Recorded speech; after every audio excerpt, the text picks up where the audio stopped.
Ôi em, rồi anh quay trở lại. Nay chúng ta sẽ tiếp tục sẽ đi hai loading thôi. Để chơi nốt con này xem sao. Mấy tiếng. Để chơi lâu đấy.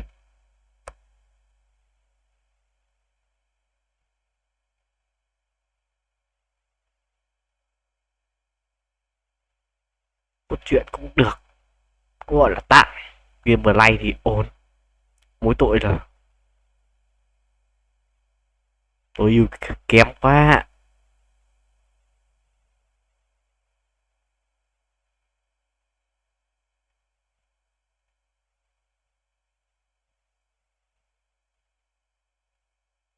Vào game tha hồ một loading.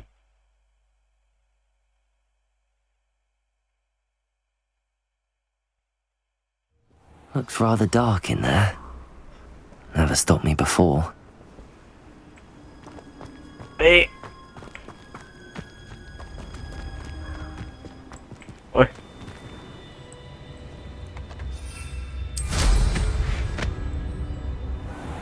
Ô gì trên này? Phép thuật cổ xưa. This place has seen better days.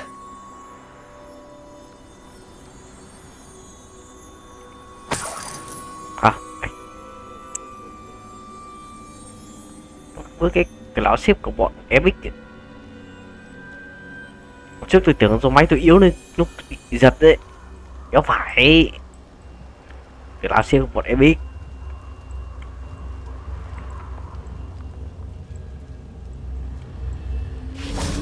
Xuống.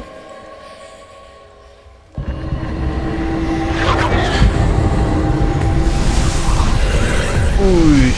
Nào. Vâng.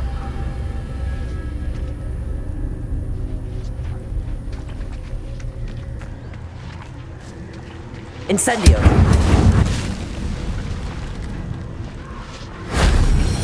Gì đấy? Cái gì mà chui vào người mình đây? Revelio.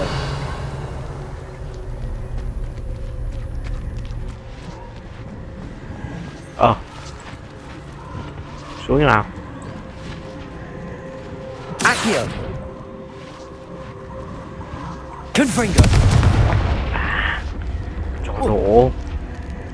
Xuống đi. Revelio.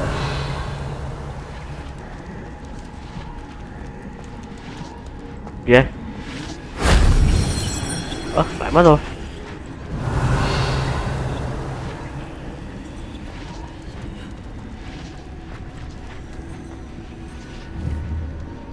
Accio. Oh. That wasn't too hard.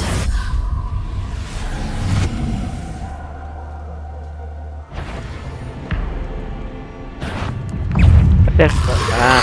Ui. Đây. Potato. Stupid one.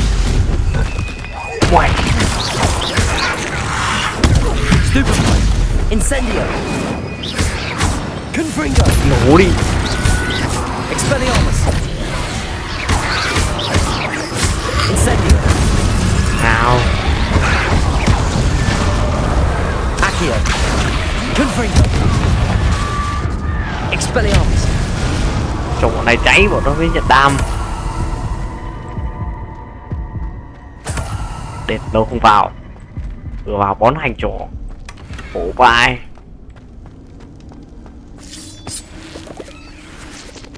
Accio.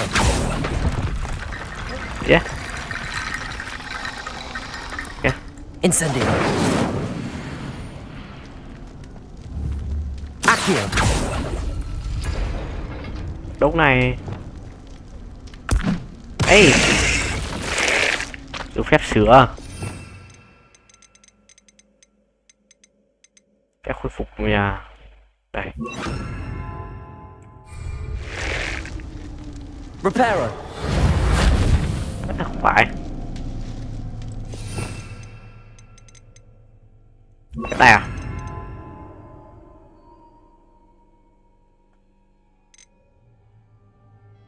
Cái này. Ê, trời ơi.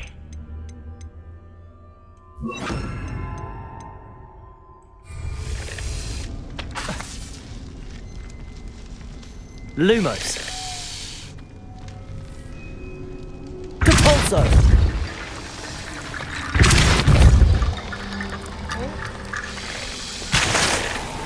Incendio. Nó quay. Accio. Revelio. Giờ lên nào. Accio.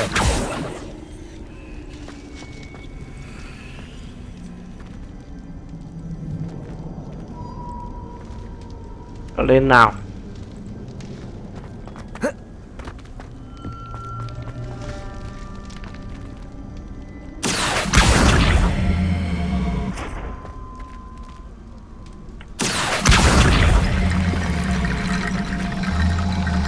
Ở đây.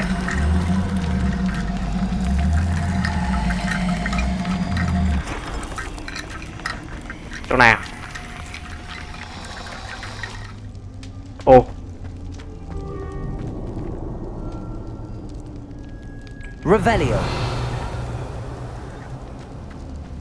Accio.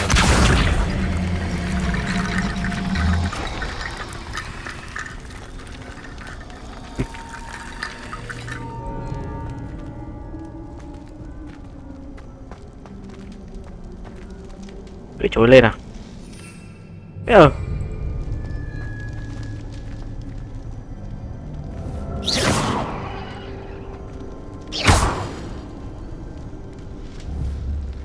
Accio. Ê.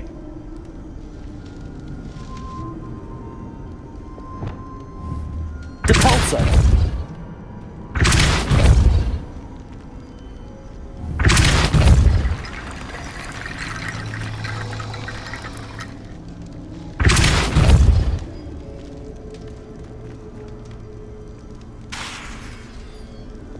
Incendio. Phải quái đâu. Revelio. Accio.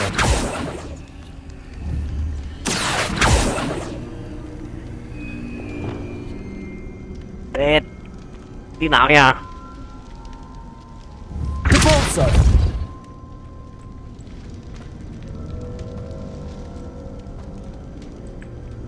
Ê, giờ lên như nào?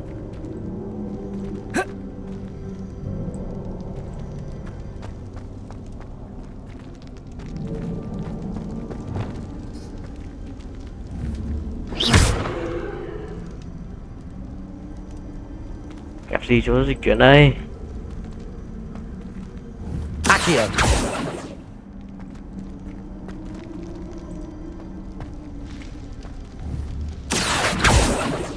À, mình có phép nông à?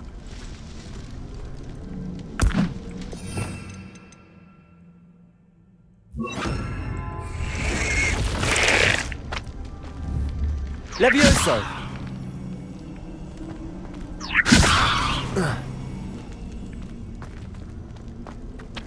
Đây. Depulso. Yeah. Levioso. Accio. Đây em.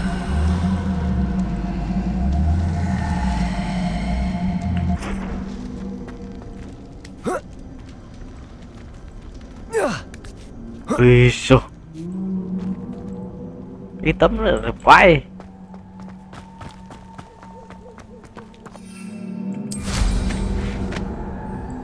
Lên. Tưng tưng tưng tưng tưng tưng.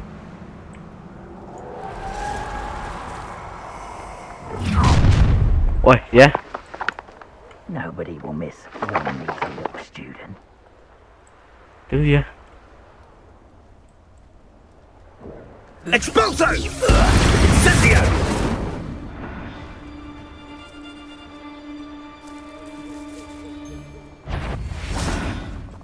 Nào. Incendio. Lại đây. đây. Lão này. So close. Expulso! No!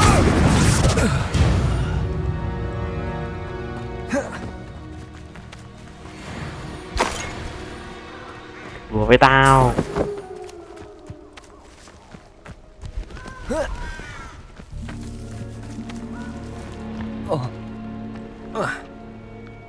Ui giời.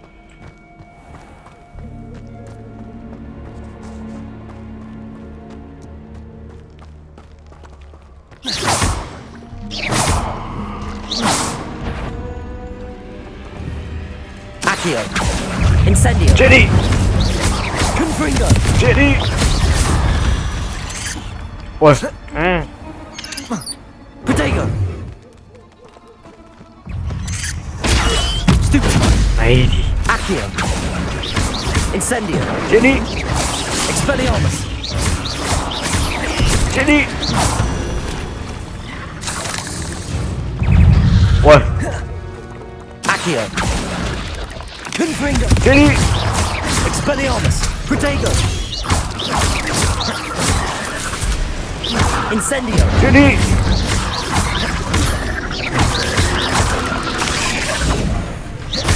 Incendio. Expelliarmus. Confringo.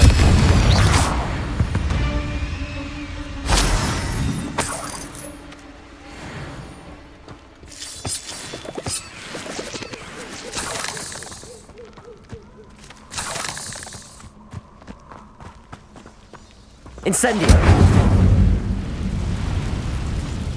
Confringo. Phép Confringo cũng là phép lửa đấy chứ. Lên.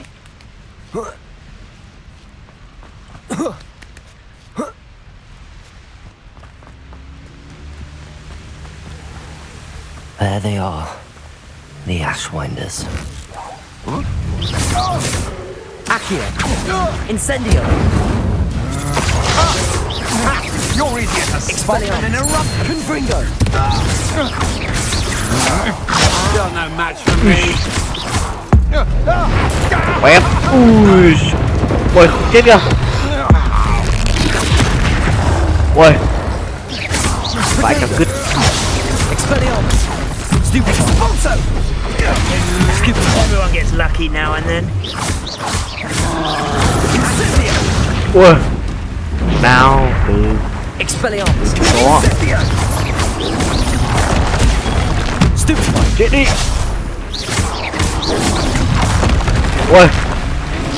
Nào từ từ từ từ. Protego. Chết đi. Expelliarmus. Confringo. Stupid. Don't go down easy. Stupid. Accio. Ui.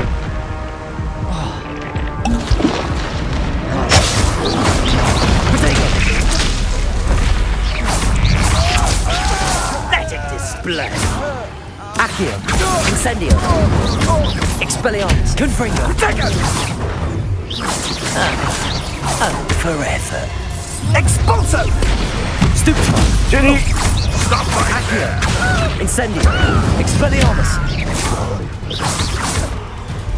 Confringo. Ui. Accio. Expulso! Confringo. Stupefy. Confringo. Expelliarmus. Accio. Incendio. That all you got? Might want to look up. Guy, something more courage in a expulso! Accio. Ở đây.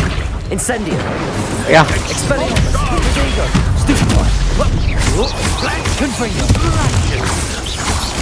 Ui. Quit now, while you're still alive. Accio. Incendio. Này. Expelliarmus. Confringo. Nowhere to go. Accio. Incendio. Shame to lose all that. Mày rất.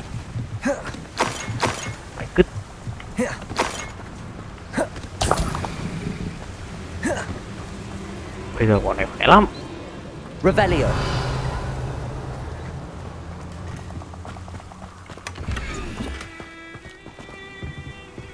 Có khi mình giờ phải gắn đá vào đồ.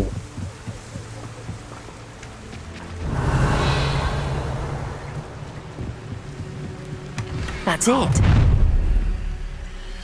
Gì nữa? Ôi This is for Rookwood! What was that? chết đi. Chết luôn vào. Protego. Incendio. Expelliarmus. Confringo. You're going to regret that. To your Wow. knees. Chết đi. Ui, đấy kìa. It's just the beginning. I know you're Accio. Incendio. Expelliarmus. Confringo.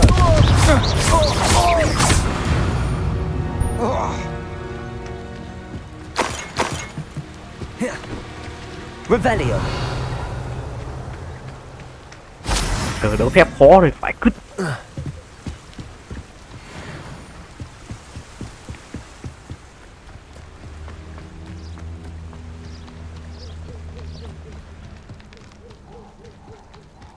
Cứ thế bị phang thôi.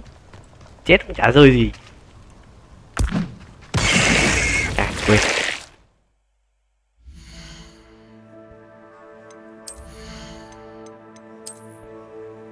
Toàn đồ chưa xác định. Về xác định đã rồi. Gắn đá vào.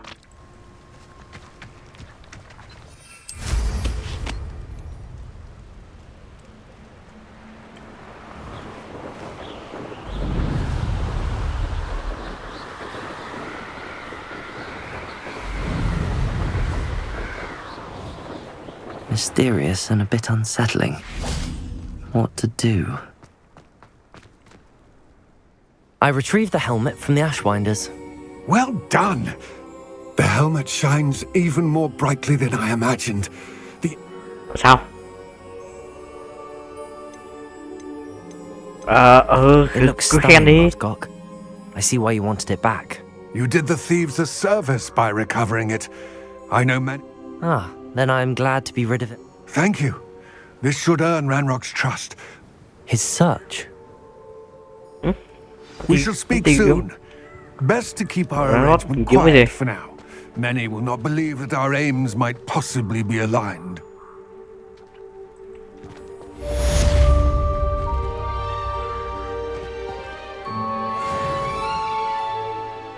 Sao nào?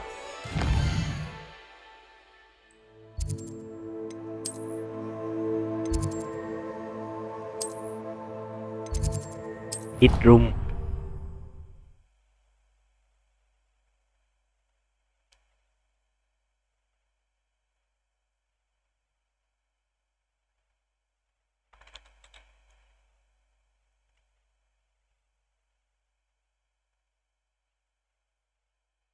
Bảo xác định đồ nè.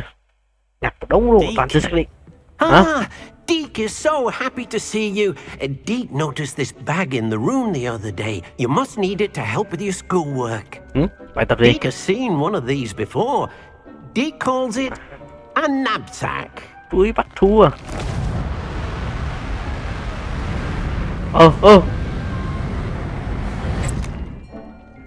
Perfect for gathering and transporting beasts.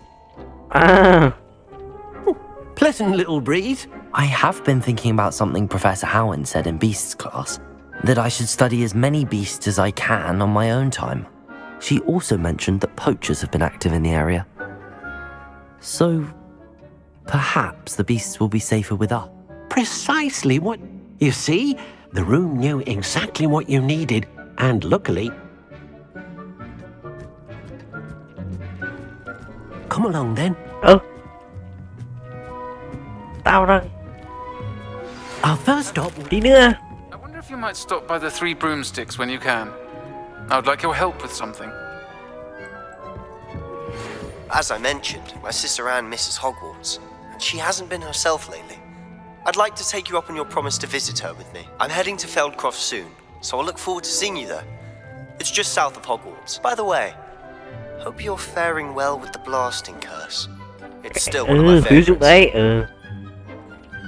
Ăn 2 phép. Now that you've attended Beasts class, I've asked Deke to assist you in using the room to further your studies in that regard. Please meet him there when you can. I've more to teach you about I've heard from my Uncle Roland in quite some time. I've been beside myself with worry. Could you meet me in the courtyard? Ở đây. Đây là Walker. Kéo nào nhiều người bí thư thế.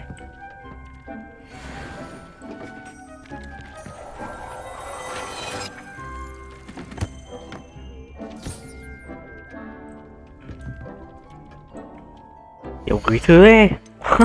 Người nổi tiếng à? Ôi, có đặc tính sẵn này. Tiêu Emperor gây thêm sát thương. Được.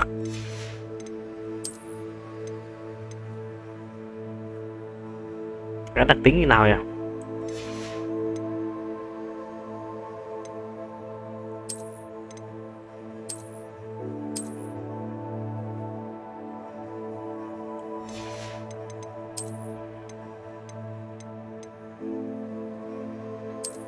Ok.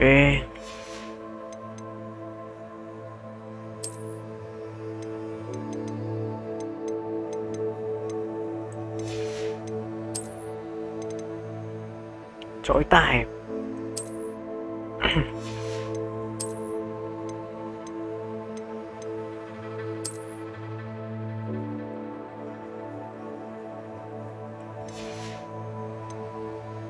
Không biết gắn đặc tính như nào.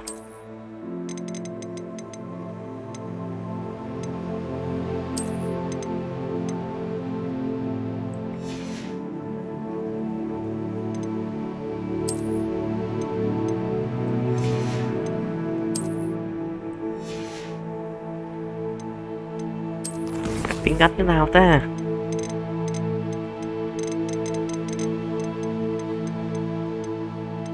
Mình nhớ nhiều đặc tính lắm.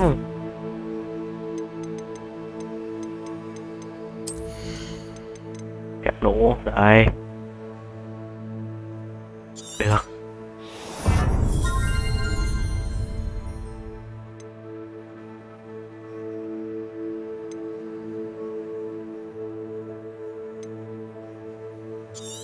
Được, học cái này đi.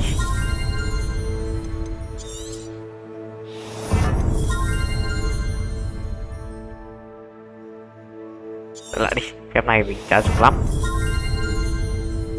Không dùng nhiều lắm.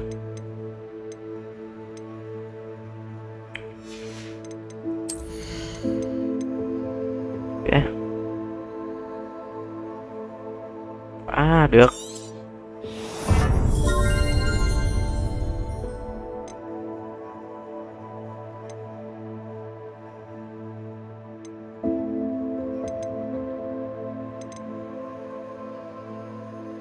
Bậc thầy Imperial.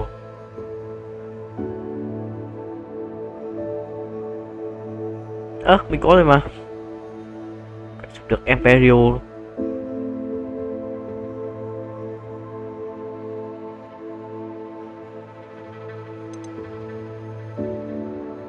Đây là Big Latimus.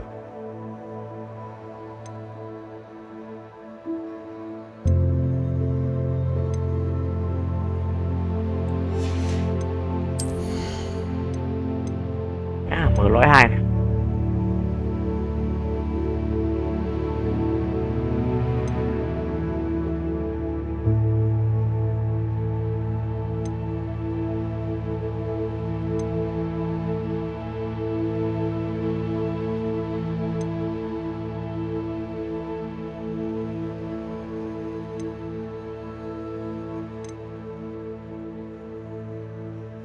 Thêm bộ thần chú. Đây mình còn chưa thêm.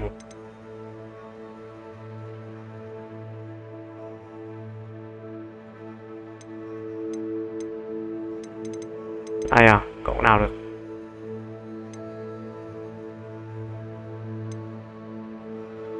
Cái này đi.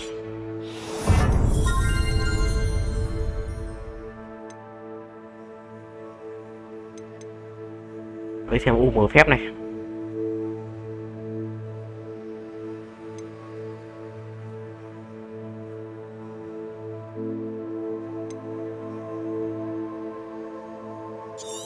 Lấy thêm một phép đi.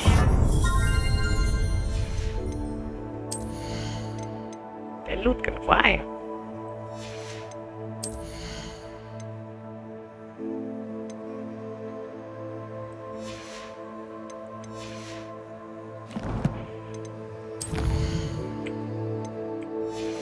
Tập không cần.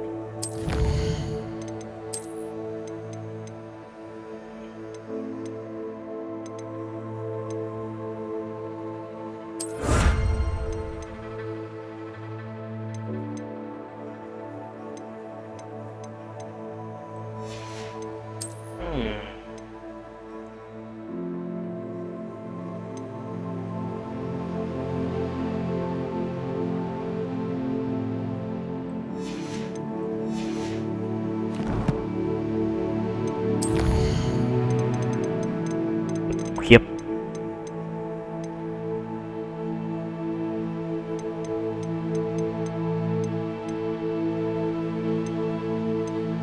Đã siết.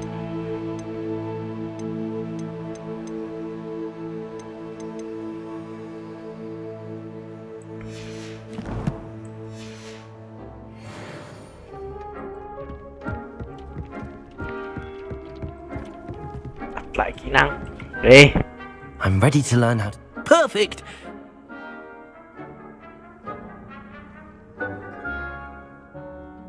Lại lốt thôi.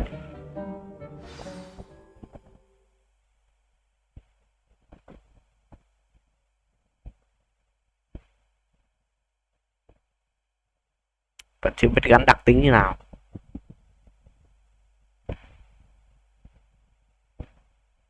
Đúng đặc tính mà.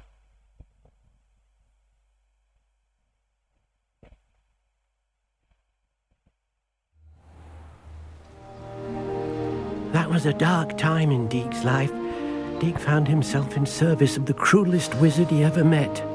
A nasty poacher. Deke hated working for him. He did horrible things to beautiful beasts. Oh, it was during those...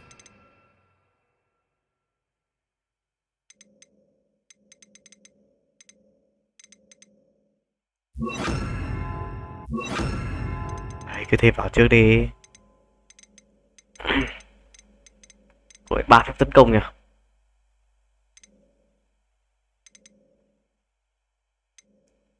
Đây này, Imperial.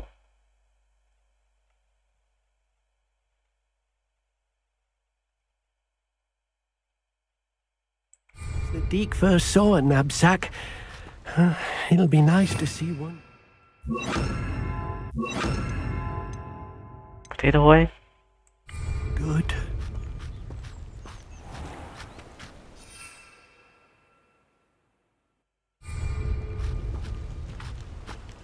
Chạy đi kìa. Đi. We have arrived. Deke enjoys coming here to watch the beasts, especially... It will be nice to keep them safe. All you will need to do is get close, direct the open knapsack toward the puffskein. All right. Đúng nào. Chụp nào. Đây và ấy.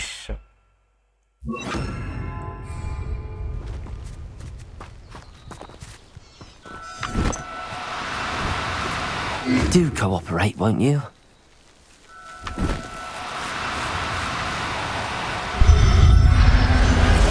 Láo à. You got one!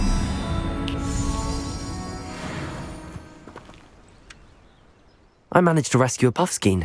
You can rescue as many as the knapsack will hold. Poachers capture puffskeins and, well, Deke isn't sure what they do with them. Deke is certain...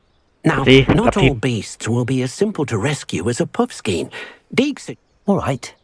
Where would I... Deke knows of some to the west, nesting in a large tree. Deke will meet you there whenever you're ready.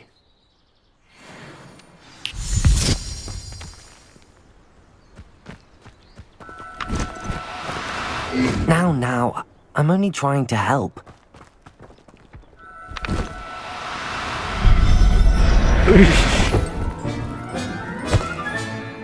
I'll look after you.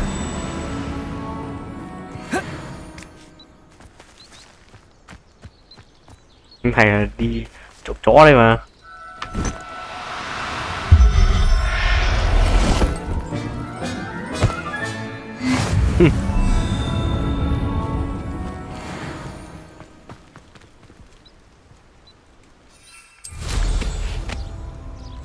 Đây, tao đã chỉ sang bên này.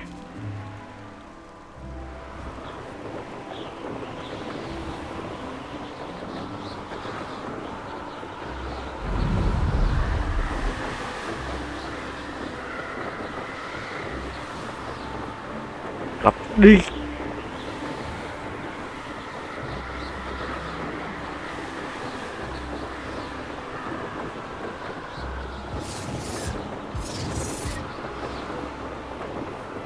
Không vừa bay vừa cũng bắt được nhỉ.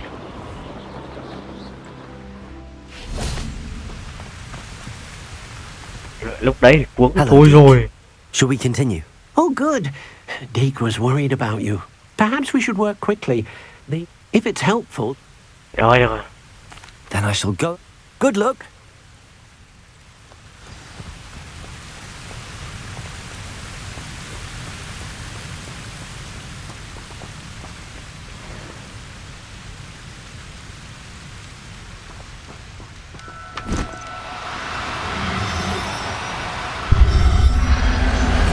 Phải nhấn 2 lần à? Everything's all right now.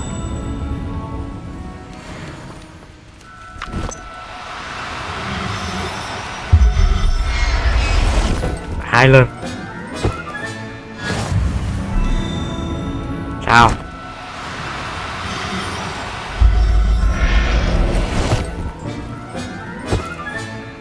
There. I'm not going to hurt you.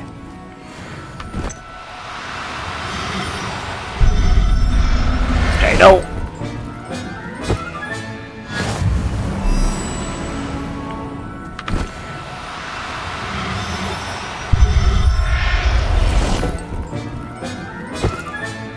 Professor Howard will never believe this. Revelio. Chưa. Bắt chim.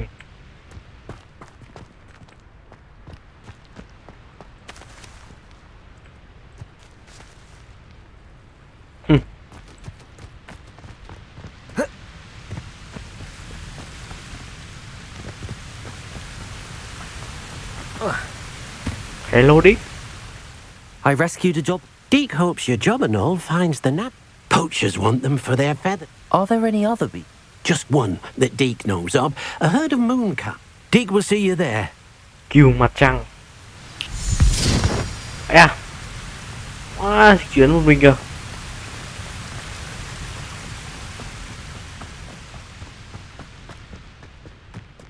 Mình cũng có chối mà. Lên.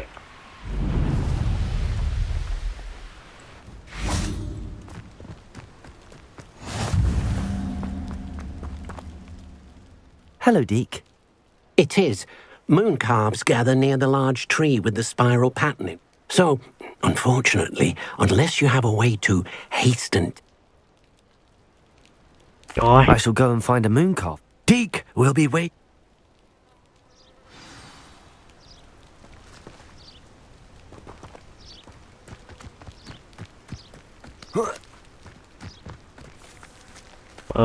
Ép.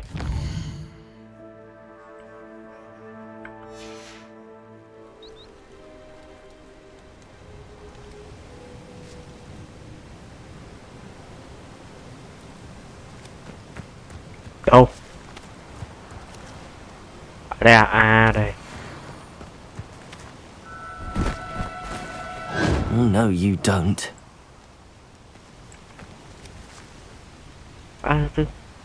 Phép tăng hình được mà.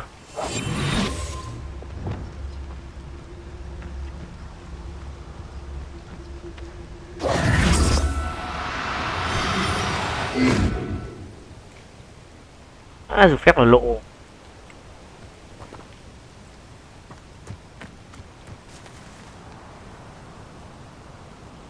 Bỏ đây.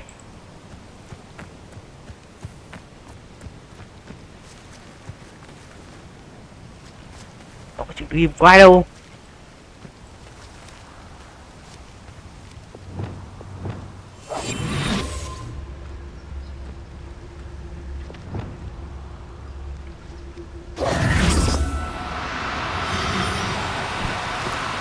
No need Nào, to be đi theo. difficult. I mean you no harm.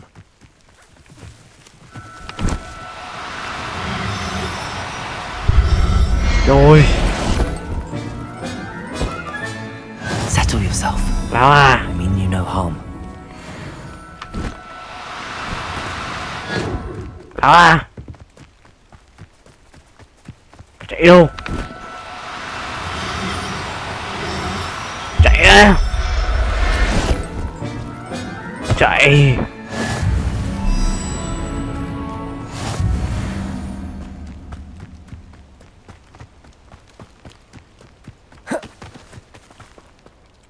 It was a bit trickier than the others, but I have a moon calf now. Another beast. Shame we didn't see the moon calves dancing. Deke supposes he'll be able to rescue many more beasts, but for now... All right. Rồi thì về.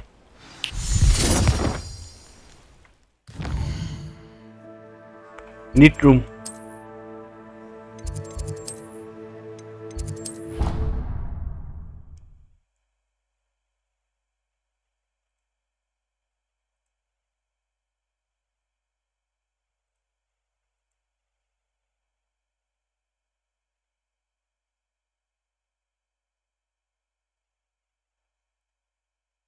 Cần thiết.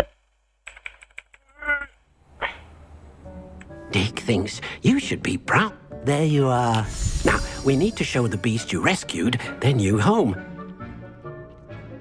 Nào, But thả xuống đây thật nào. not enough room to let them out here. Imagine all those beasts running amok. That wouldn't do at all.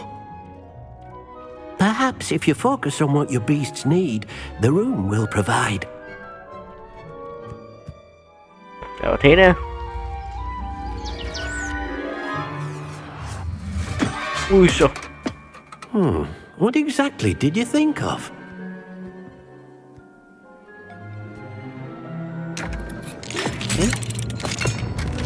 Ôi ôi. Heavens! You've done it! Nhạc cây ạ. But what is it? Deke isn't sure. Only one way to find out. Meet you inside when you're ready.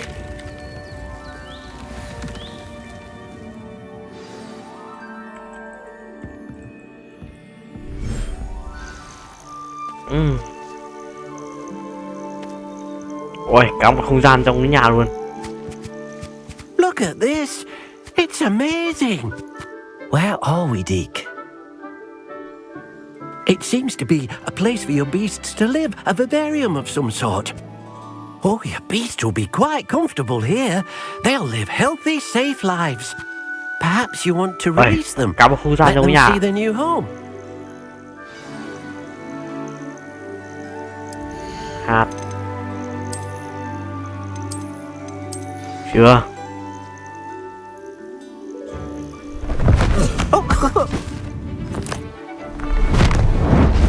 Ui xô.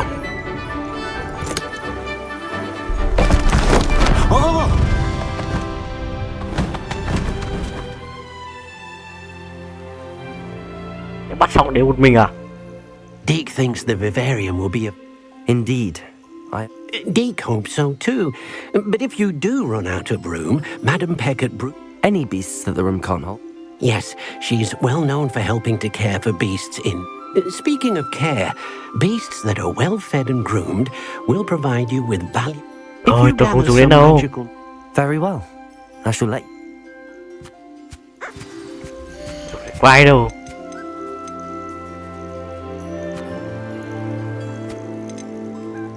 Sạch quá cơ.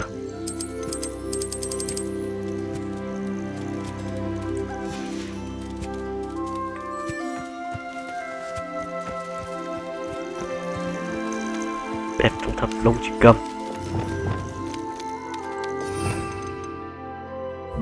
Bắt à.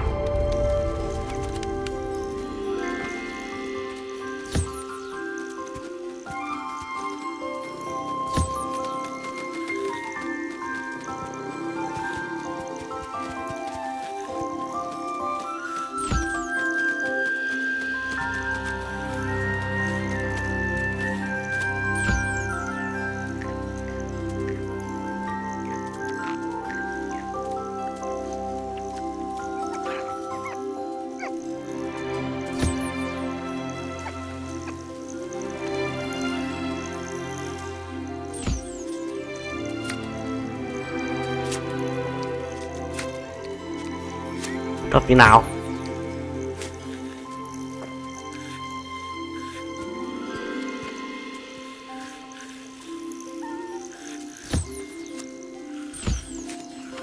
À, lại cần thực tập.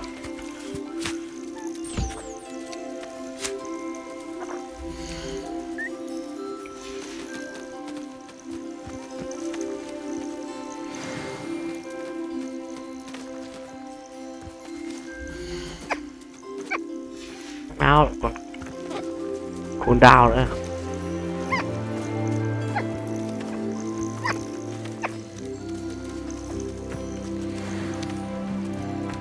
Chưa.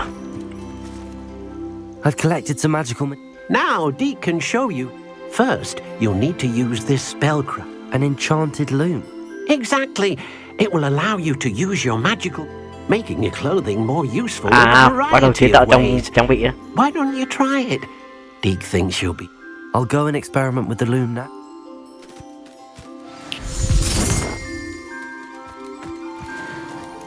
Bắt đầu chế tạo trang bị đây.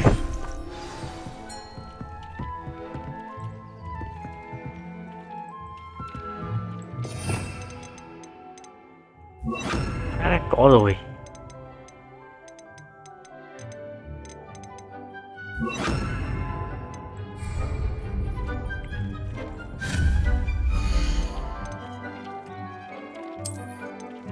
Đâu.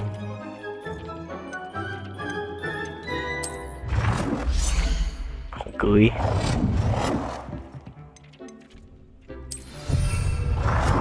Chưa.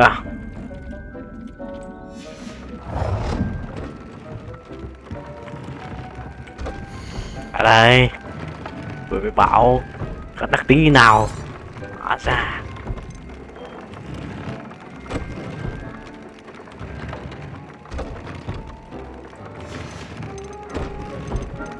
Chưa, set này chưa ngon lắm.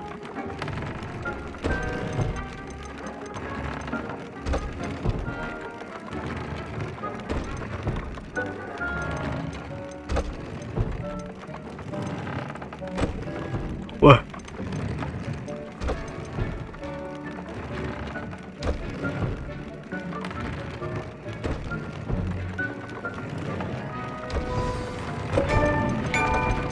À, cần trang bị này thôi. Đặc tính mình thu thập rồi là không mất. Ok. Hiểu.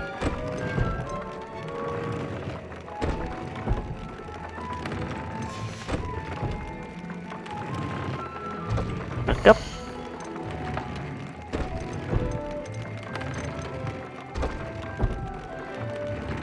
Rồi nâng.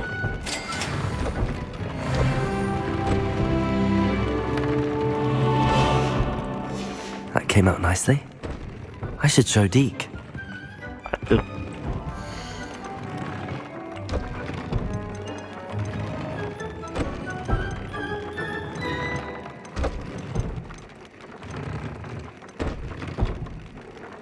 Cần lông mèo ma rồi.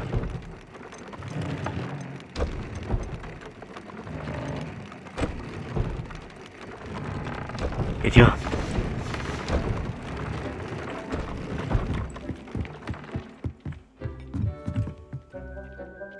Hỏi thắc mắc. I used the enchanted loom, Deke. What? Will I be able to weave even more powerful? You will, by rescuing. For now, however, Deke suggests you explore the vivarium and get to know the beast. Thank you for your help, Deke. I've more to teach you about transfiguration, if you have a moment.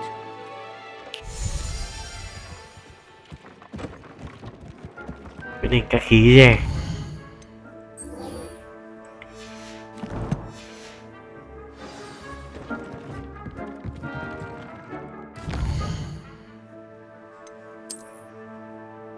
Đâu, nhiệm vụ chính ở đâu?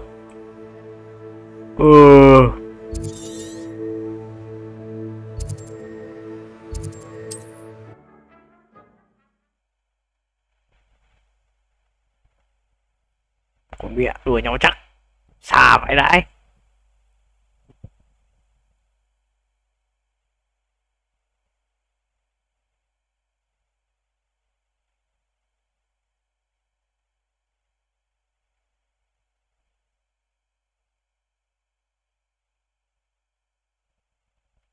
Lột đi.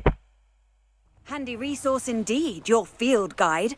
I'm most pleased to be included. Rồi, thực nhân đây rồi. Bán đồ luôn. Nice to see you again. Likewise. What do you have?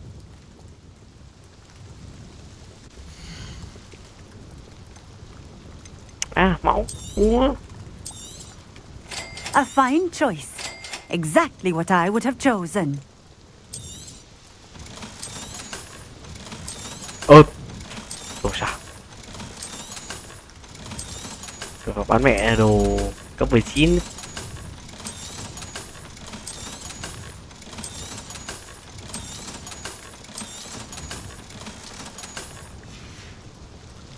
Thank you for stopping in. I appreciate it.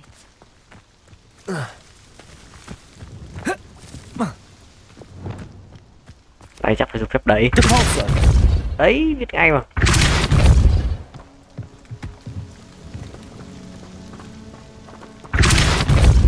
Nhiều phép thì chưa giải đố được đâu. Ở đây em ạ. Ở đây.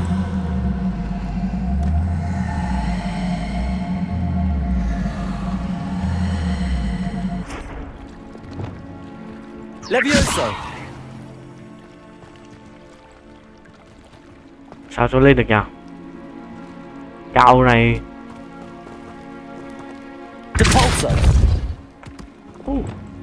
Đây được rồi.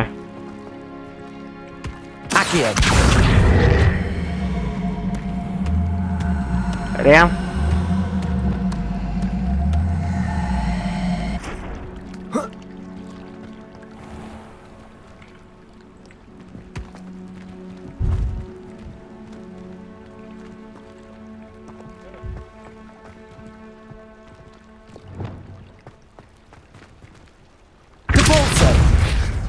Bút xuống biển luôn. Lão. Sao không cho mới à? Seems a pleasant enough little place. À không đúng. Lấy chỗ khác. Revelio.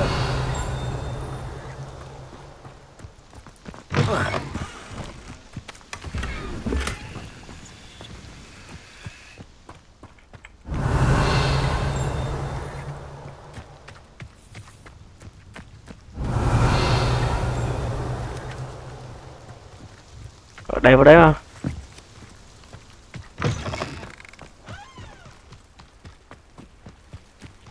Hay là hết hoa? Hết nào? Tôi nhớ tôi vẫn còn. Ok đi.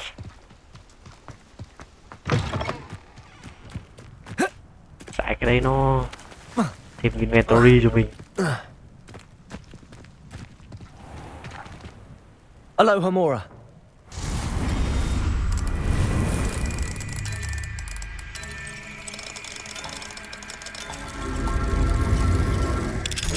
Ui sợ.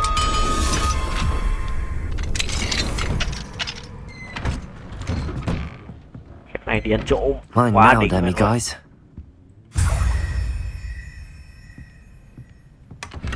Revelio.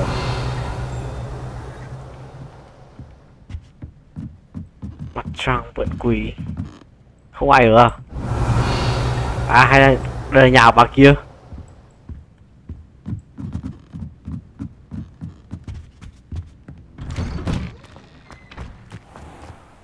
Đệt. Chui vào nhà người ta như không vậy luôn.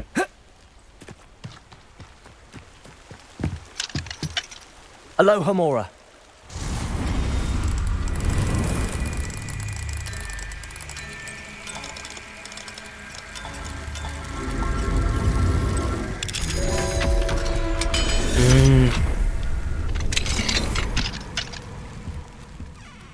Đi này. Revelio. Mail.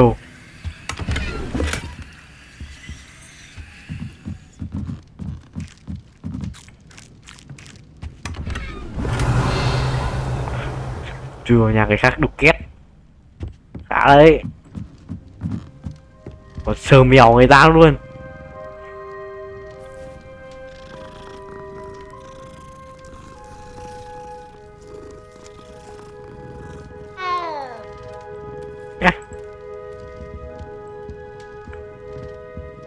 Đi sờ mèo người lạ.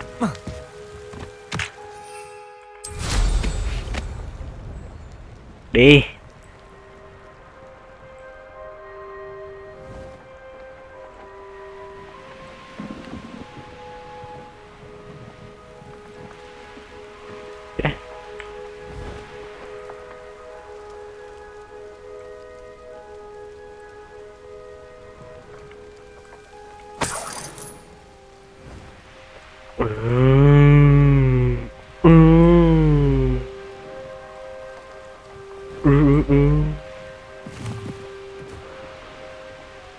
Revelio.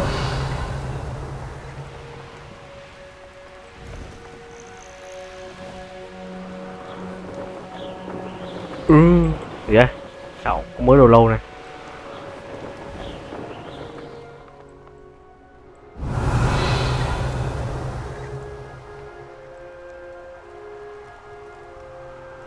À, có hàng à?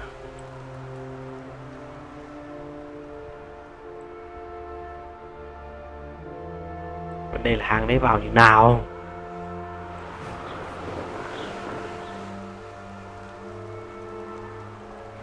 Thang nước. Rồi, kệ đây.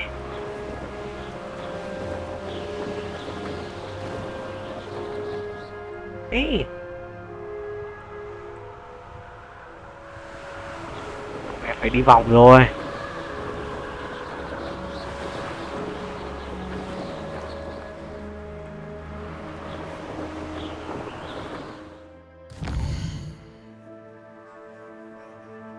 Vòng vào đây.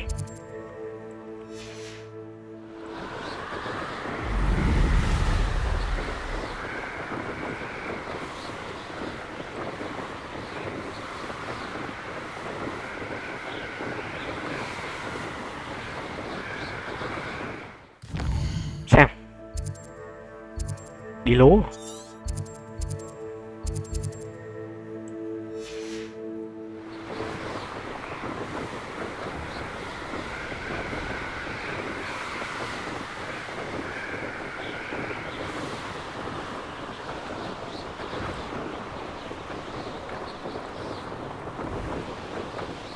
I should investigate. I know what that means. Merlin trial. Đấy, tôi vẫn còn cầm quy thơm mà. Phải là có quả bóng kia nó không được.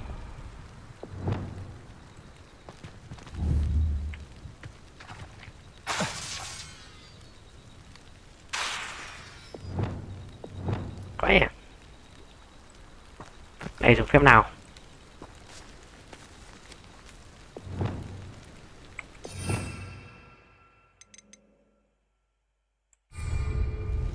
Nổ. Confringo. Expelliarmus. Incendio. Accio. Tích viết từ phép nào?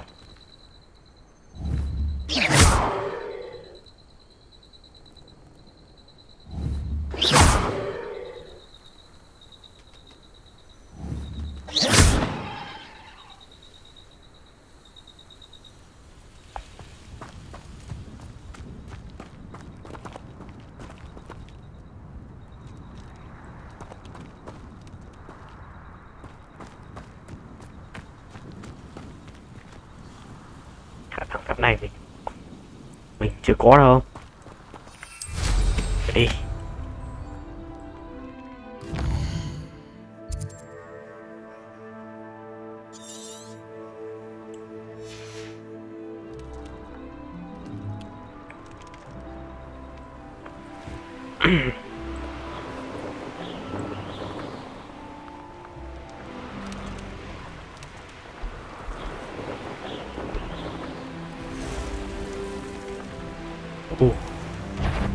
Thì khổng lồ. Đấy. Súng sục lô luôn. Rồi.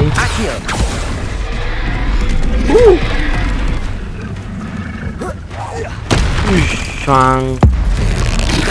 Ui xô. Wow.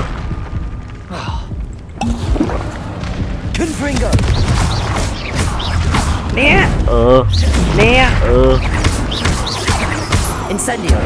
Né. Né. Né đi. Đây. Sọt rồi. Incendio. Ôi địch. Đây.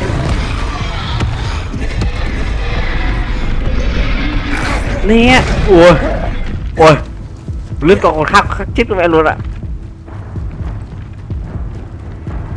Này. Lướt ra đây. Lướt ra đây.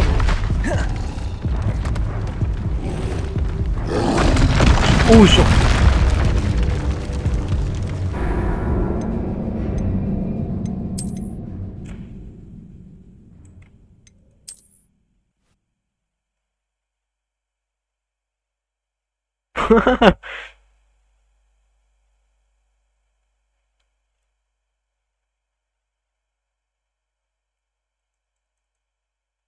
Lâu không chơi.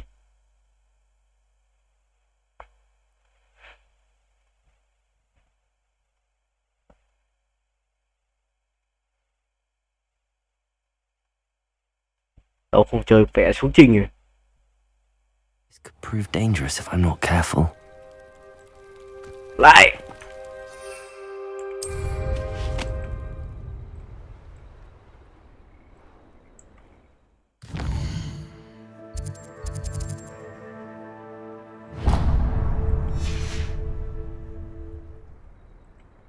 Rồi.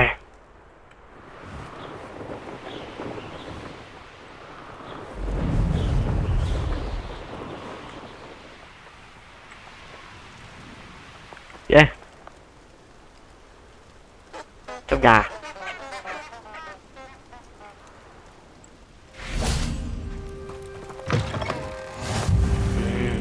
Would you mind helping a wizard in distress? Không.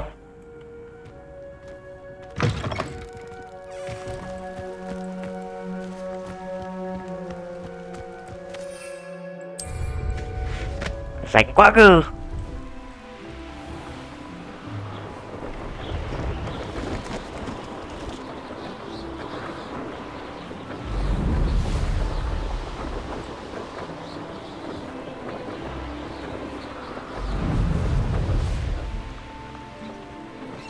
Xe tự di chuyển luôn.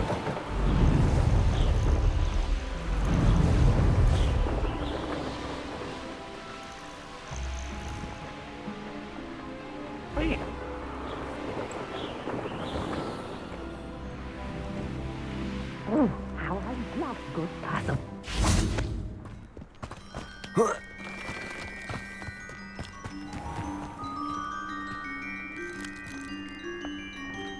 Lạc này nhiều đấy đấy.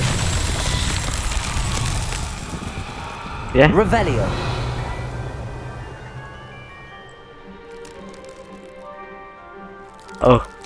À kìa.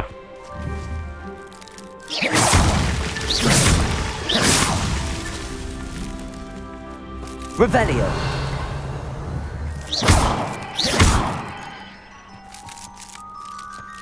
Bẫy đi. Bẫy.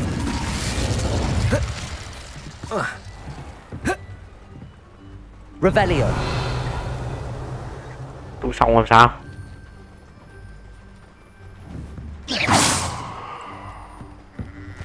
Đánh nữa hết với cái đây.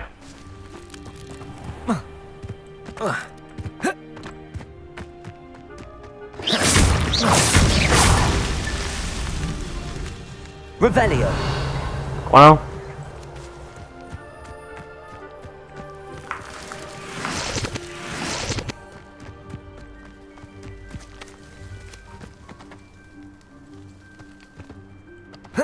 Thế rồi.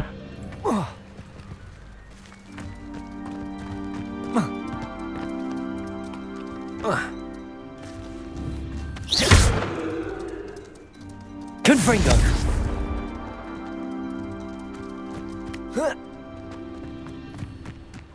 Môi. Revelio.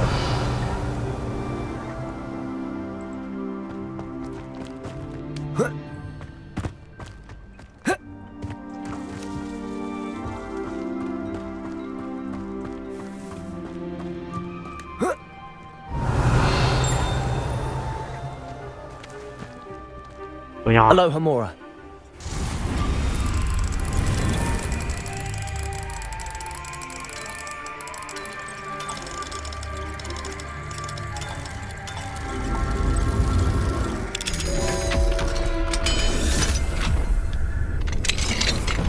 Kiếm nó không làm cái trò là phát nhảy luôn, mở luôn đấy.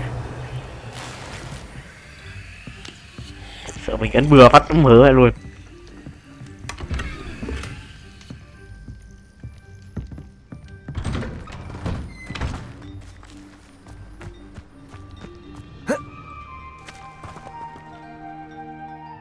Nào, có lửa đấy chứ. Kìa. It must lead to something. That's that. Settled.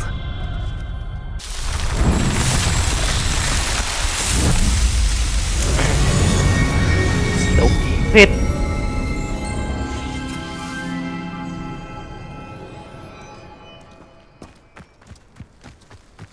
You'll enjoy your time in Irondale. Shame about Porrick's sister.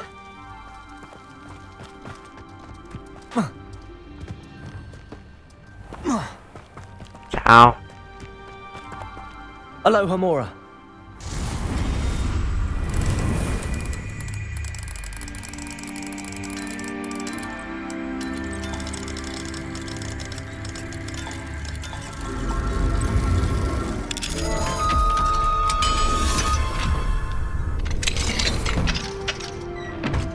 Này, tính ra mở khóa cũng dễ.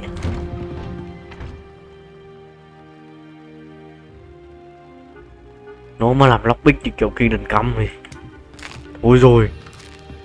Revelio.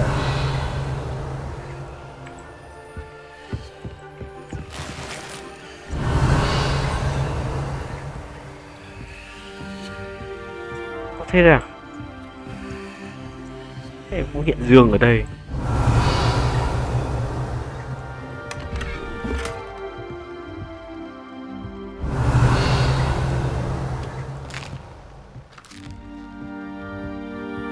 Bạn này, đặt tiếp đi.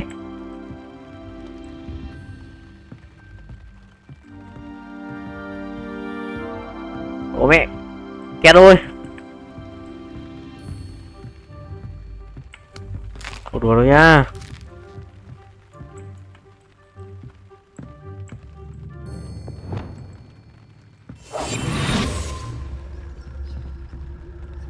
Ê, thả tao ra.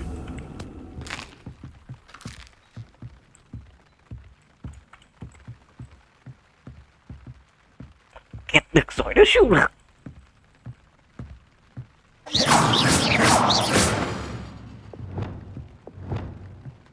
Confringo. Expelliarmus.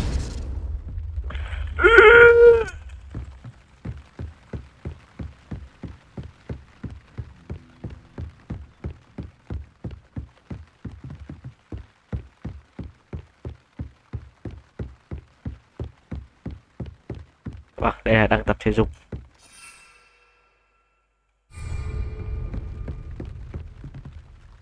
Một hai.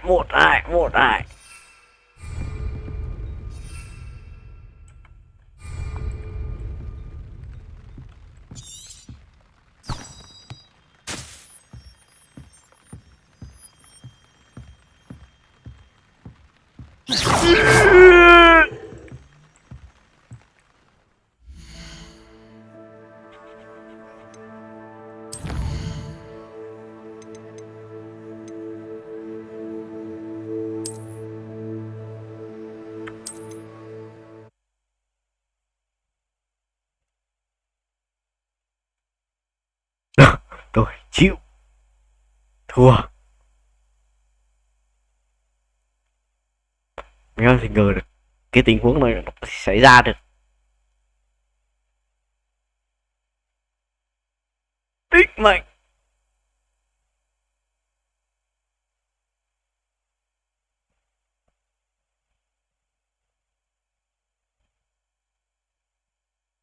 Lại lốt. Ôi rồi. Ôi.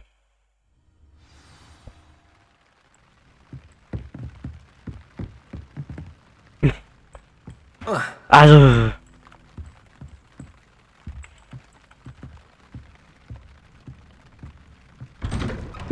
Chưa.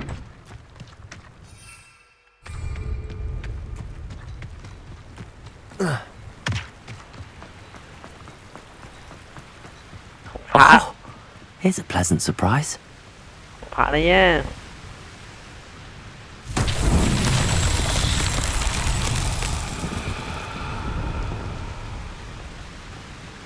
Confringo!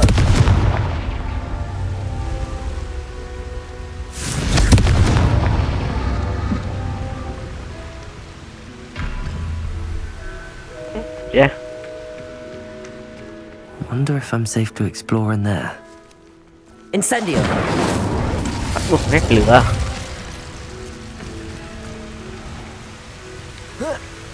Nổ này cũng là lửa mà.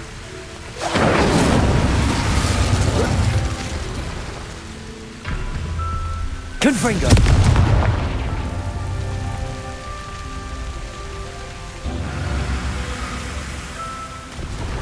Cái này phải đốt cuối. À phải đốt nhanh à?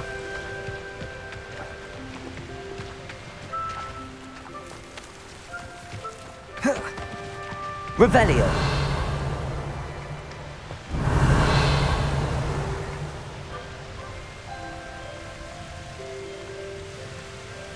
Kìa. Protego! Confringo!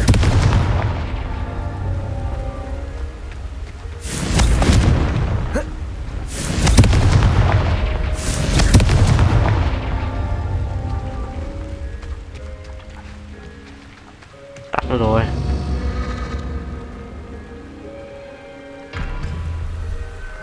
À, nó có thời gian.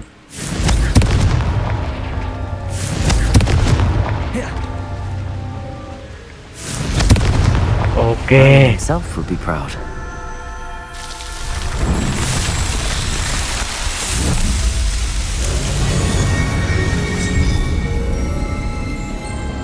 Kìa, sắp thành hình thúy kìa. Nam hay nữ đây?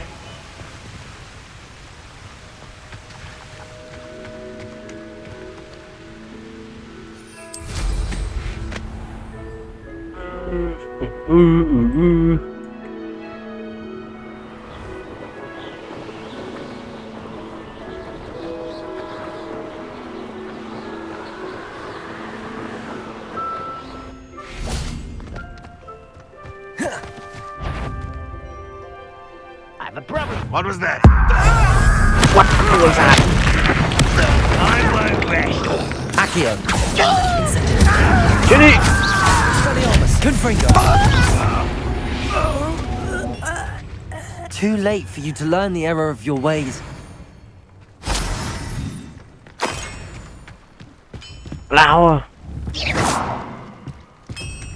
Revelio!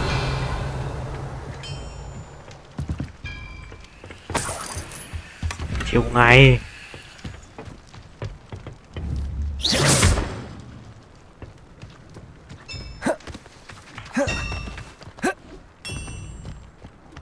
Cái tượng này dùng phép gì? Confringo! Expelliarmus! Repulso! Chịu.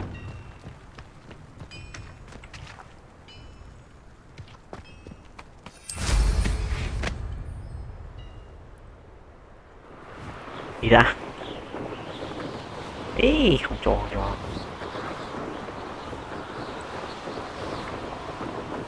This looks intriguing.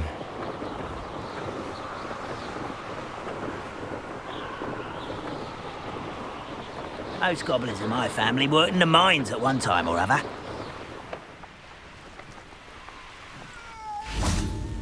Up for a bit of dying, are we? Sẽ bướm vào đây à? À. Ok.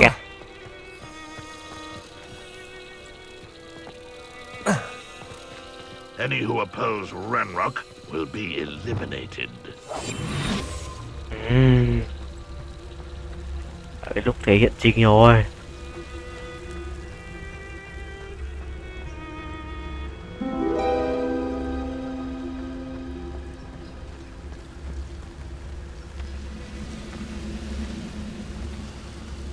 Rồi.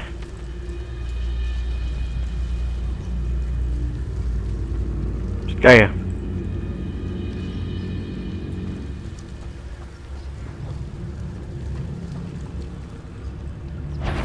Ý.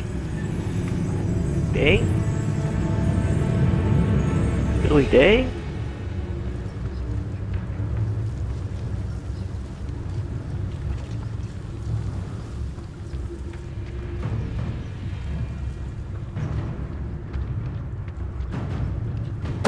Đi đi.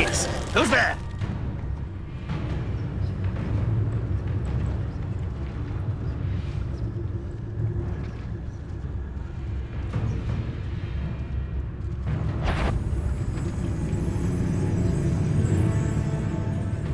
Don't see myself doing I this know. sort of thing forever, though. Fancy I'll have my own operation worked out one day. People working for me.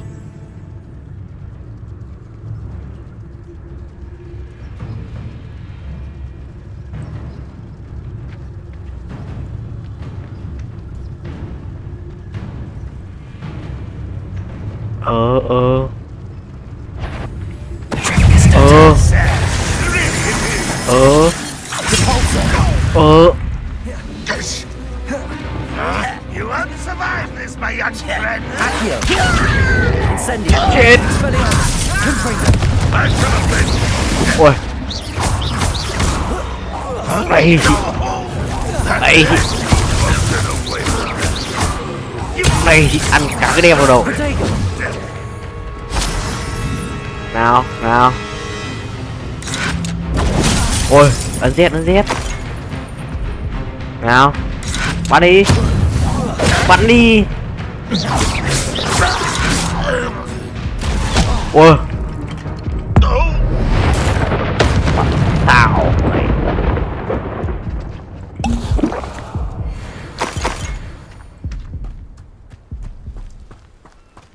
Chưa hết kìa.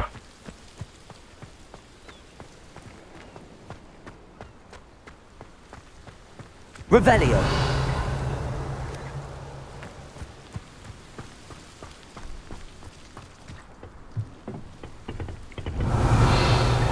Hết rồi mà. Bảo lại bug nha. À, nó tích P rồi.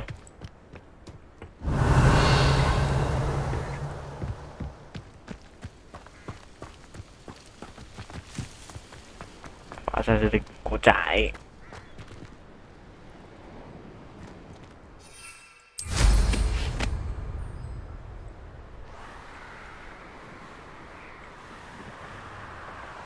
Đâu, ôi xù.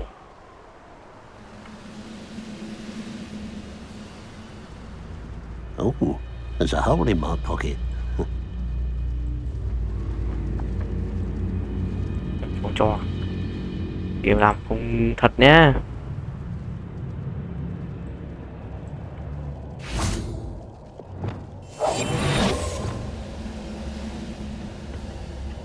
Nothing over here.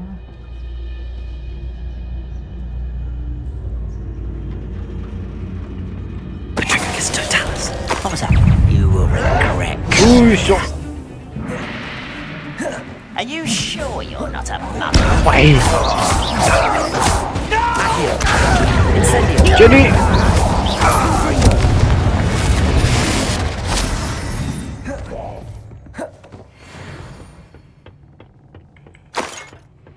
Bọn kia điếc mà, sao biết được.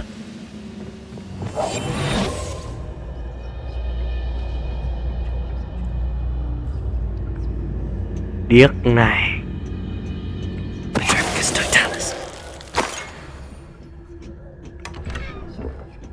Này thì điếc này.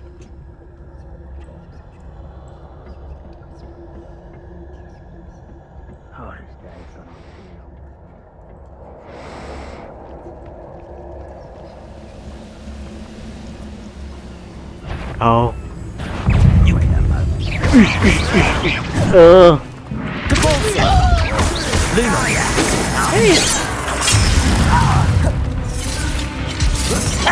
You won't get away with that.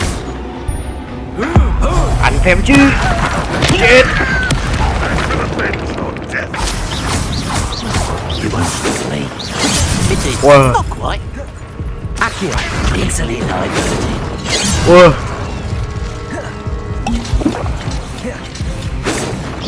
Wow. Not quite.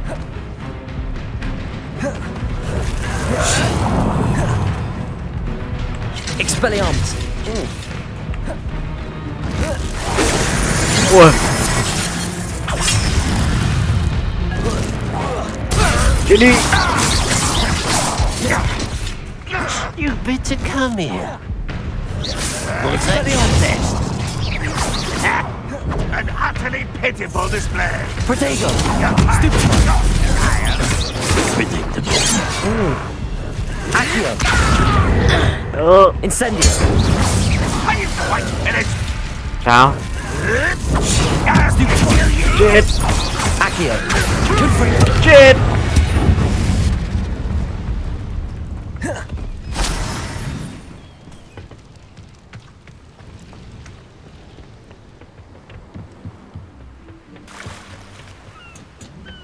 Revelio. Chả có quay.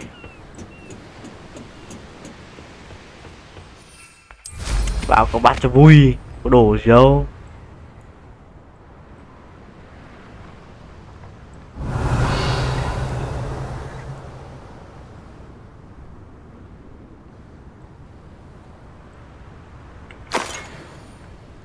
Thôi đi.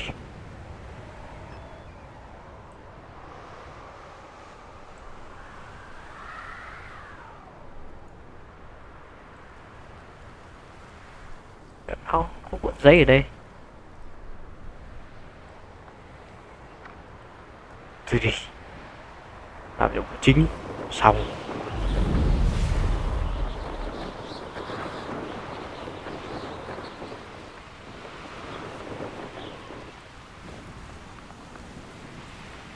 Chơi cho đốt game.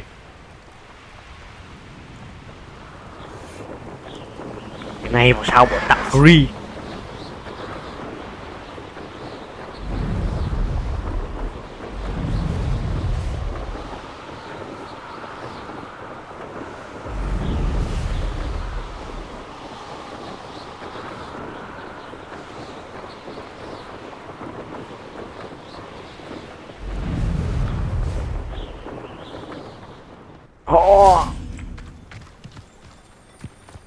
Now you should be able to travel to and from Bel.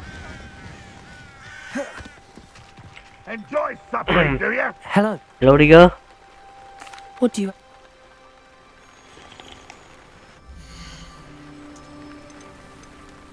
Hỏa lông bùng sốt. Now, if you like what you bought, be sure to come in and see me again. Qua đây. A pleasure doing business with you. Have I mentioned you're welcome to stop by any time?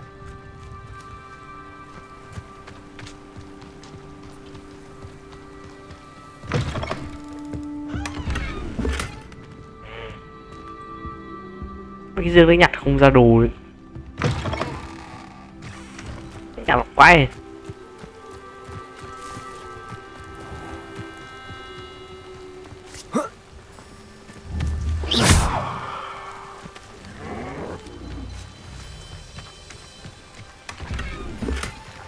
Revelio. Cấp 2.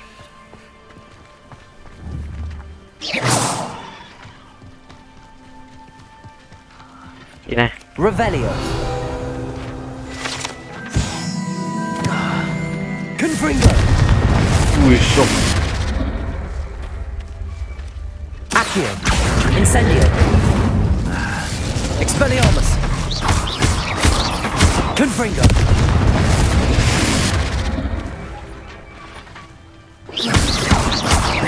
Incendio. Expelliarmus.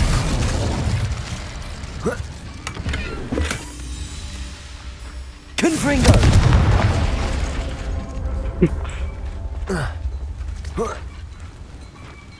Ở đây. Ui giời. Incendio.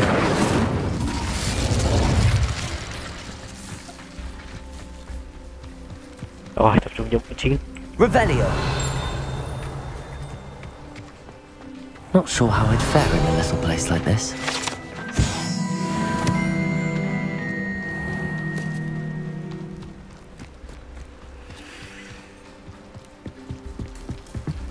Oh.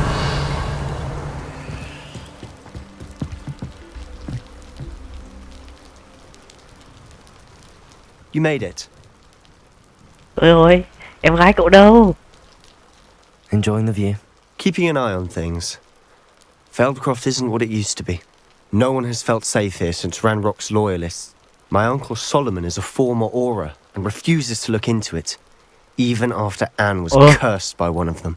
Possibly with a wand, no less. I heard a goblin refer to wizard kind as wand carriers. Are goblins forbidden from carrying wands? Precisely. That's why I'm on the hunt for answers. Anne was always the most mischievous of the three of us. I'm hoping a surprise visit from me and a new friend from Hogwarts will help lift her spirits. Come on, I'll take you to my uncle.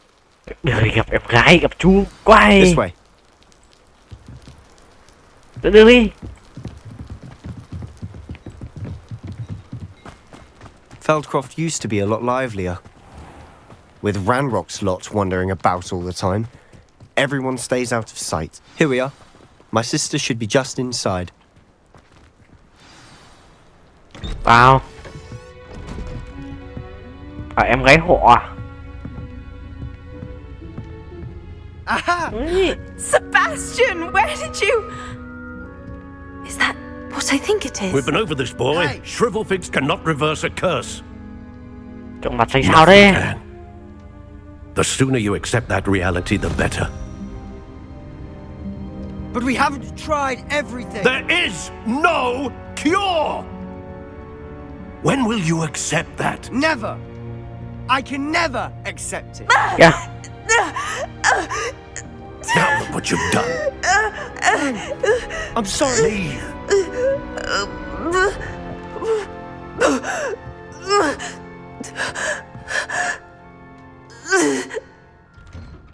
Đẹp.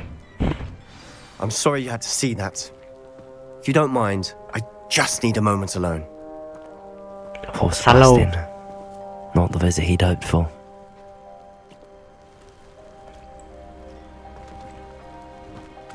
That boy will fray my last nerve. Excuse me, Mr. Sallow. Oh, yes, Sebastian's friend. I apologize on behalf of my nephew. He doesn't know when to stop.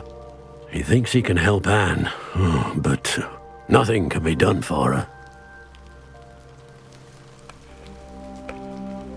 Cậu rất tiếc. I understand you've tried everything from Miss Blaney to some to no avail.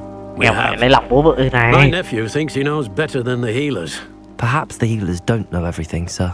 Sebastian is single-mindedly focused on finding a way to help his sister. If there is a cure, he will find it. Your faith in Sebastian is misplaced. Some sort of dark magic cursed Anne, and the goblins aren't likely to explain themselves anytime soon. Giving her hope is cruel.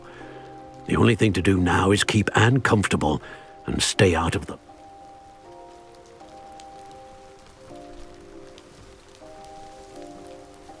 I understand what you're saying, sir. Good. I know what's best for Anne and Sebastian. They are my stuff. If you really want to be of help, you'll make sure Sebastian does what he should do, not what he... He's no idea the harm he could do if he doesn't... I hope you remember what I've said. Good day. Mày cứng đầu cứng cổ mà. I'm sorry about earlier. Those bouts of pain are difficult to bear. Are you all right, Anne? I didn't mean to intrude. You didn't, truly. And I'm all right. Trông mặt xinh đấy. Curse comes in bouts. Trông da xinh xao quá. Suddenly. Chắc là Nguyên. It's not anyone's fault. It's nice to meet you, by the way. You must be the new 5th year Sebastian told me about. I am. Sebastian and I met on my first day at Hogwarts. Oh, the common room. I adored teasing first years about spotting mermaids through the window. I do miss Hogwarts, but I wouldn't mind being in Feldcroft, really. Between the goblins at the castle and my uncle fighting with Sebastian whenever he's home. It's not... Sebastian mentioned something about your uncle being an ex-Auror, but refusing to go after Ranrock's loyalists. I must say, I wasn't prepared for him to be as angry as he was. Uncle Solomon is frustrated by what happened to me, and by... They both mean well, I know they do, but my uncle is right. This curse cannot be undone. Sebastian cannot take away my pain.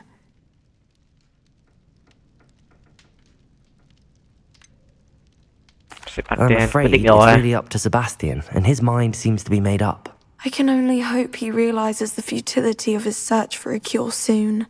I'm getting tired. I should probably rest. Thank you for stopping. I wish you well. I ought to see how Sebastian's faring. Revelio. Sebastian.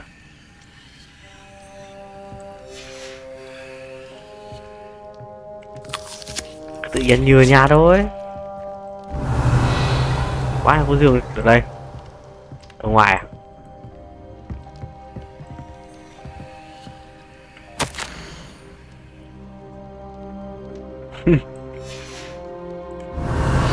Mẹ bố của thằng Sebastian này chết. Nó ở với chú.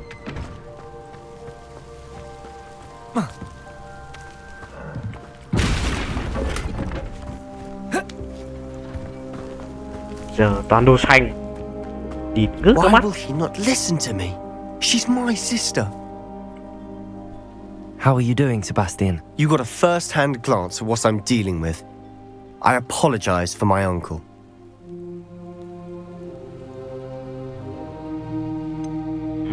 I know he's angry, but he's only trying to do what he thinks is best for Anne. He's always angry. He's been angry since my parents died. After Anne was hurt, he only grew worse. It's as though he blames me somehow, always calling me my father's son, as if that's an insult. I'm the one trying to help her. He's simply given up. Both Anne and your uncle seem genuinely convinced that nothing more can be done for her. I refuse to believe that. Anne's pain is more than physical. It has changed. I miss my sister. And I'm going to get her back. Okay. Come with me. I need to show you where it happened. Ranrock's loyalists are capable of so much more than people realize. They should not be underestimated. Sau khi tôi nhìn thấy em gái của thanh niên này, tôi có động lực chơi tiếp rồi đấy. All the debris you'll see is from whatever's going on at that abandoned estate. They've been digging for something. Bọn điều tinh đang khai thác cái gì ấy? Tìm cái gì ấy? Up there, on that plateau, is where they cursed Anne. This way. Ôi, chạy đi!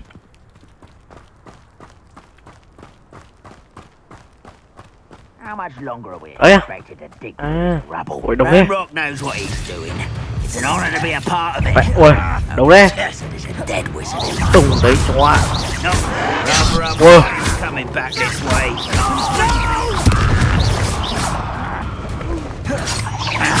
Accio. Chết đi!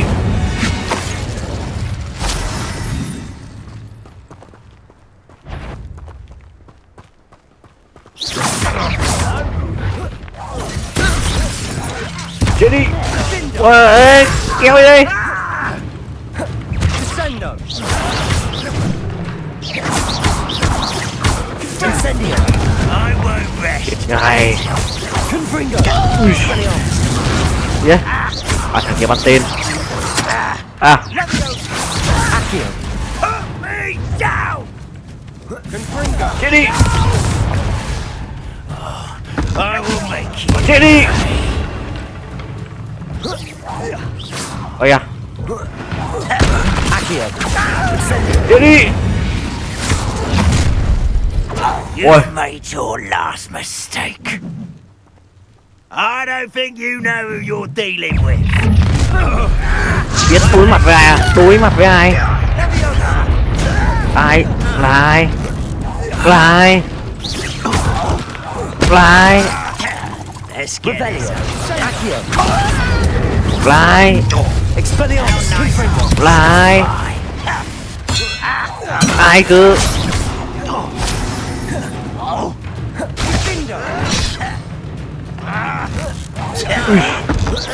Ui. Láo này. I will make you. Cáp skill. Ui xù. Ui. À. Revelio. Accio. À.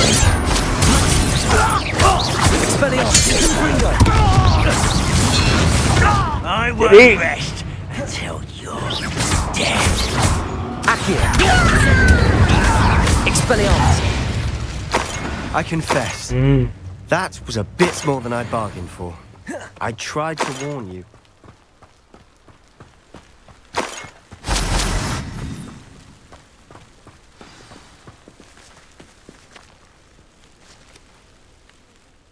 Those loyalists deserved what they got. Couldn't agree more. This is where it happened. We smelled smoke in the middle of the night. When we looked outside, flames were shooting from the estate. Before my uncle and I could stop her, Anne rushed out, racing towards the fire, worried someone had been hurt.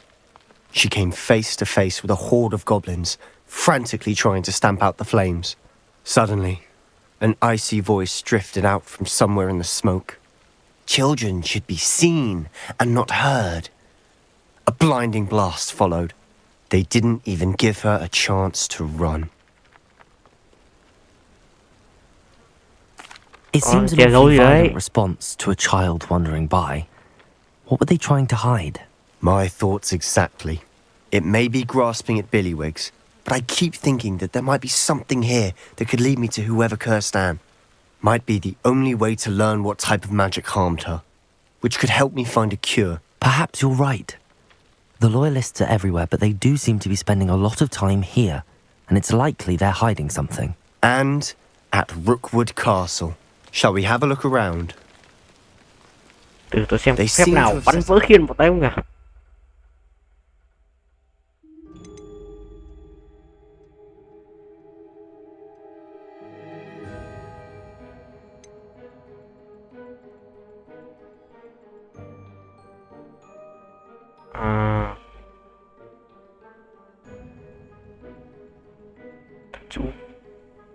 Thần chú gì?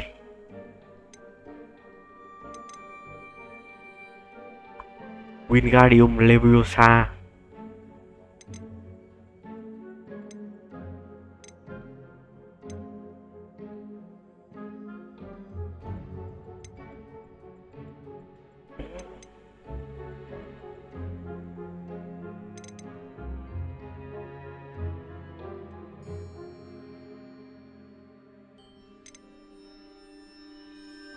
Tước đũa phép à? À, mình tước phép xong mình ấn Z phát là tôi lâu không chơi tôi quên đấy.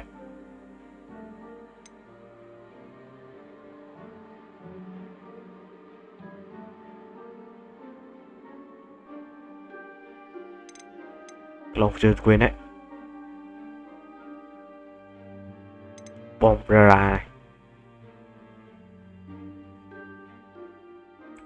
Specific reason. They have stations for everything.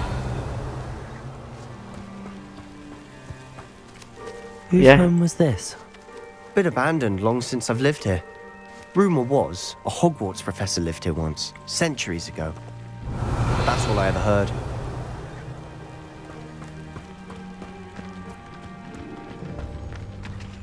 I've heard that goblin dig sites like these are popping up everywhere. It's a wonder the ministry isn't doing more. Always armed and ready for a fight, Ranrock's loyalists. It might be worth taking a closer look at the house itself.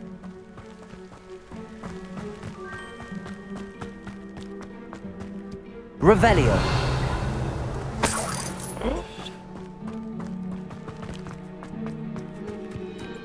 This well Xiên. looks familiar.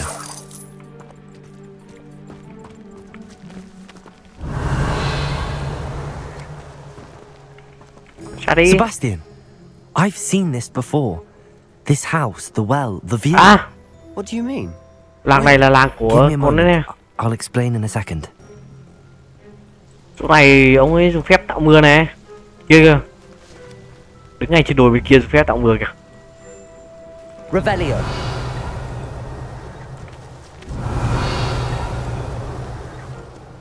Đạo thì quen. Từng là nhà ở của Sebastian, over một here. pháp sư là của Do you think em that gái this thế was kia đấy. damaged by the fire the night that Anne was cursed? Could be. But it looks to me as though this was intentional.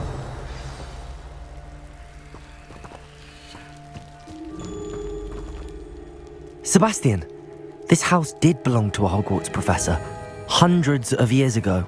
Who? Ở đây. What do you... I found a pensive that day in the restricted section with a memory that showed this house. There was a little girl and a drought. The keepers have shown me other memories as well. The girl became a Hogwarts professor. Ôi, Her name Morgana. was Isadora Morganach. Morgana. She was one of the keepers. The keepers? Like in Quidditch? And you found a pensive in the light? I realize it's a lot to take in. I'm not even sure I understand it all yet. They call themselves keepers because they're protecting some type of knowledge. It has to do with the vault at Gringotts. Let me see if I've got this straight. You have Ranrock and Rookwood after you because of something you found at Gringotts where you ended up via a portkey. And now you've been witnessing memories left by keepers. Oh, and this house belonged to a Hogwarts professor who was one of these non-quid. If I didn't know you, I'd think you were pulling my leg. It is all a bit much, isn't it, when you put it like that? The point is, we both have good reason to search this house. Tự nhiên You chả hiểu for mô tê answers gì about rồi. what happened to Anne, and me for answers about the keepers. Look at this. Someone piled this here for a reason. Is it blocking something? Only one way to find out. Revelio. À, hầm à. À, xuống. Ơ, phải kia không xuống à? Mày cứu em gái mày. Why bother blocking a stairwell? There might be something here worth a closer look. They've left all of this simply strewn about. Revelio. Tells me they're after Lumos. something bigger. Ghi chép hành trình.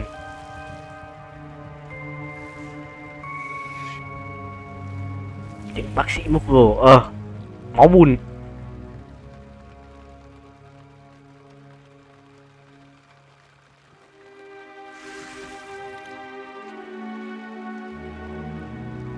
Vai.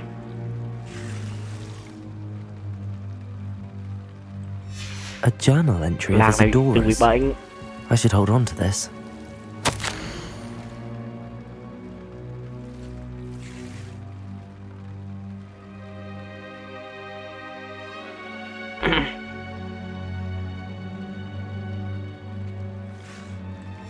Seems these khi nghiên journal cứu ra entries phép are from thuật ám Isadora's gì đấy. travels. Revelio. Protego. À, Revelio. còn gì nữa? Lumos. Ở đây. À, lão thật. Revelio. Lumos. You're not going to believe this. I can see the Undercroft. What? A daydream? Because that happens to me too. Biết. Cái này chắc chưa được thử đi vào sounds strange, tí gì. Honestly, nothing you say sounds strange to me anymore. Fair enough. I'm listening. I have a rare ability to see whispers of ancient magic. I don't know what I was expecting you to say, but it wasn't. I'm not entirely sure, but the Keepers have said that it's a powerful magic that should only be wielded by a select few. And you can wield it? I don't know. Tao vừa cắt skill But ngoài figure ngoài I đây. think that Ranrock has somehow found a way to harness that magic's power. Are you telling me that goblins may be wielding some sort of wizard magic? That's what we're trying to find out. What I do know is that my ability allows me to travel through these windows I see. Wait. We can get straight to the Undercroft from here. Ominous will be flawed. We can. But... Understood. Okay. Well then, invisibles. Cái kia này có vẻ háo I'm hức. tempted to hold my Yeah. breath. Lumos. Vào. Đốt quả tăng gần nào cho nghĩ.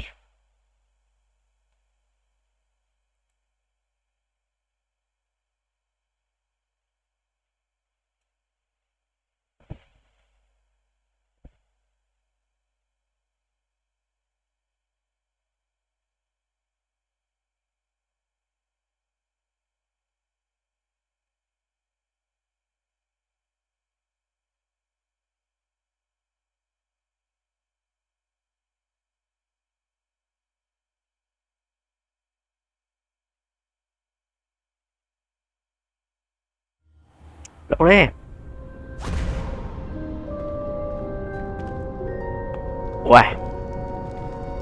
Why would the door lead us here? Sebastian, look. Ui sợ. Chắc là mật đạo ngày trước bà Morganac để lại đây. Thiếu.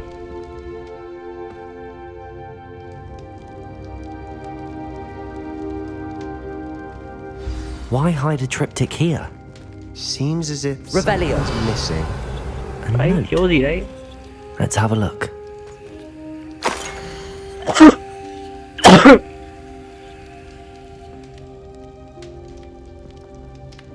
Đang thử nghiệm cái Anything quái helpful kìa. in the note? A rune symbol. I've seen similar symbols used by the keepers. I've been thinking. A keeper lived in that house centuries ago, and Ranrock and his lot have been searching there. You said that goblins may be wielding some form of this ancient magic. Do you think Anne was cursed by ancient magic? I can't be sure, of course, but I don't think so. I didn't see any traces of it around your sister. Very well. But that doesn't mean it's not ancient magic. There's still so much we don't know about it. True. Then we'll have to unravel what this all means. But now I need... Did I mention that, apparently, Salazar Slytherin had a secret scriptorium here, in Hogwarts? You did not? Is it connected to our common room? No idea. Ominous just learned of it. I'll let you know what I had no idea our visit to Này, Sian cái would tấu game unfold chậm into quá. all of this. My head's an utter mess. I'll be in touch. Till then. Revelio. Lại về lại trường.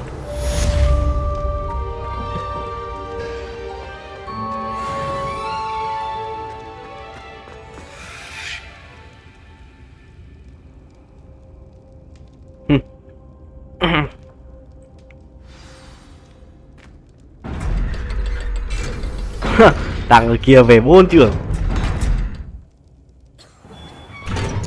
Đến lúc ông chú hỏi chắc đánh biết giải thích như nào.